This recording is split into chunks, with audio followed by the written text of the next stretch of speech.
Boa tarde, turminha do quinto ano.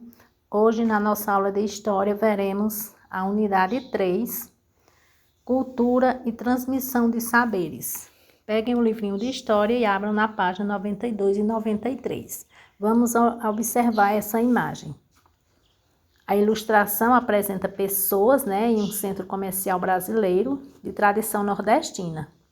Os artigos à venda e a decoração mostram como as influências culturais dos povos formadores da população brasileira se mostram presentes no nosso cotidiano.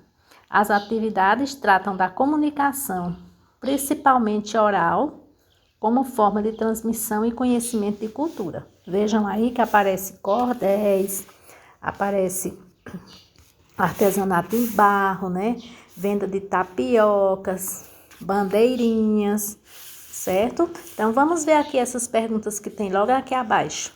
Além da língua que falamos, que outras formas de comunicação você conhece? São várias formas, não é verdade? Tem a escrita, tem gestos, tem imagens. Você já ouviu falar em transmissão oral de conhecimento e cultura? Já, né? Conversando, contação de história pelos mais velhos. Eles não tinham registro, se juntavam na calçada, no claro da lua, iam contar, as histórias. Há formas de comunicação em que usamos hoje e que não existiam antigamente? Sim, existem várias. Existe a internet, existe as redes sociais, nós temos o WhatsApp, não é isso? Contar histórias é uma tradição antiga em várias culturas do mundo. Em alguns povos africanos, há contadores profissionais que transmitem história de geração em geração. Também é comum entre os povos indígenas do Brasil, os idosos se reunirem com as crianças para contar histórias sobre a origem do mundo e dos costumes do seu povo. Aqui também, no nosso município, nós temos contadores de histórias também. Vocês gostam de ouvir histórias? Eu adoro. Então, turminha, dando continuidade, passemos para a página 94, onde nós vamos falar sobre o uso da linguagem e a memória, certo? Nós vamos começar aqui vendo que contar histórias é uma tradição antiga em várias culturas do mundo. Em alguns povos africanos, há contadores profissionais que transmitem histórias de geração em geração. Também é comum entre os povos indígenas do Brasil, os idosos reunirem-se com as crianças das aldeias para contar histórias, falando sobre a origem do mundo e dos costumes de seu povo, tá bom? E aqui nós vamos começar fazendo a leitura do texto de Geni Guimarães. Mas quem foi Geni Guimarães? Vamos ver. Geni Guimarães é uma poetisa e escritora brasileira. Ela nasceu em 1947 no município paulista de São Manuel e iniciou sua carreira literária escrevendo poemas para jornais de Barra Bonita.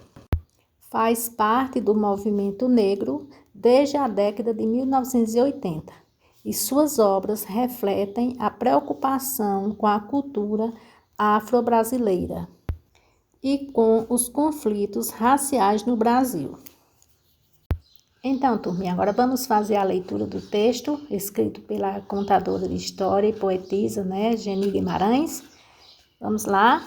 Aviso. Olha aqui, moço, aquela história que você inverteu. Meus avós explicaram para meus pais explicaram para mim. Eu já expliquei para os meus filhos. Meus filhos vão contar para os filhos deles. Cuidado, pois... Aqui na página 95 nós vamos falar sobre comunicar-se pela linguagem, fala, escrita. Antes do surgimento da linguagem verbal, os seres humanos se comunicavam por meio de gestos, gritos e até mesmo cheiros. Cientistas acreditam que a arte e a fala surgiram ao mesmo tempo, há cerca de 40 mil anos. Desde então, essas linguagens são utilizadas para a comunicação e para a transmissão de conhecimento. Depois do surgimento da linguagem verbal, os seres humanos inventaram outros meios para se comunicar.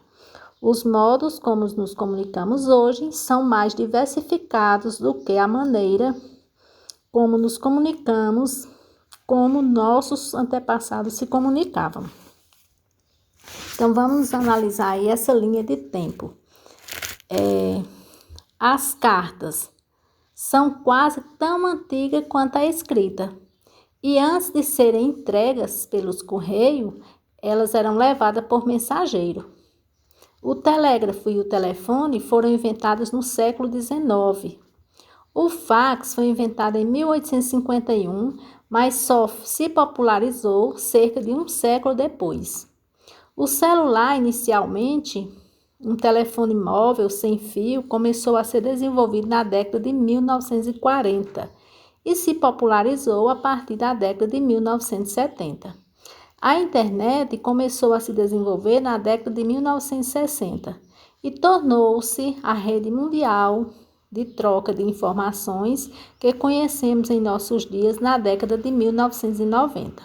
O smartphone, que é um telefone inteligente, reúne diversas funções que pertenciam anteriormente a diversos aparelhos e mudou bastante a forma como as pessoas se comunicam.